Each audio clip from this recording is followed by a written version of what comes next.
কোণে দেখা আলো সিরিয়ালের ১ ঘণ্টার মহাপর্ব নতুন প্রোমো আমাদের সকলের সামনে উঠে এসেছে।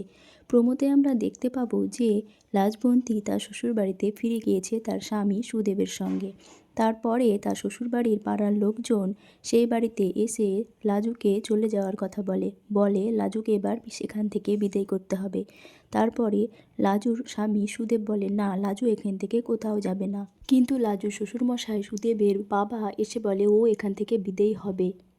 তারপরে লাজু বলে, আমাকে এখান থেকে বিদেয় করে দেখো দেখি, আমি এখান থেকে কোথাও যাব না। মেয়ে মানুষ বলে এত অবহেলা, এত অসম্মান কেন?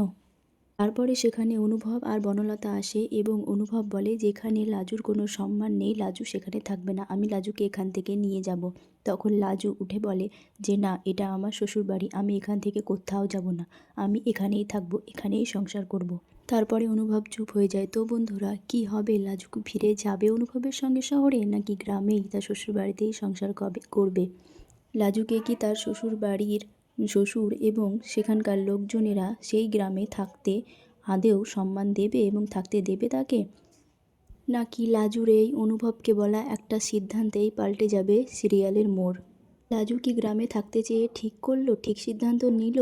লাজু কি অনুভবের সঙ্গে না যেতে চেয়ে এটাও কি ঠিক সিদ্ধান্ত নিল? জানতে হলে দেখতে হবে কোণে দেখা আলোর ১ ঘণ্টার মহাপর্ব ২রা জানুয়ারি রাত ১০টা থেকে ১১টা, শুধুমাত্র জি বাংলায়। আর আমার এই ভিডিওটি যদি তোমাদের ভালো লেগে থাকে তো ভিডিওটি লাইক করে চ্যানেলটিকে সাবস্ক্রাইব করে দেবেন।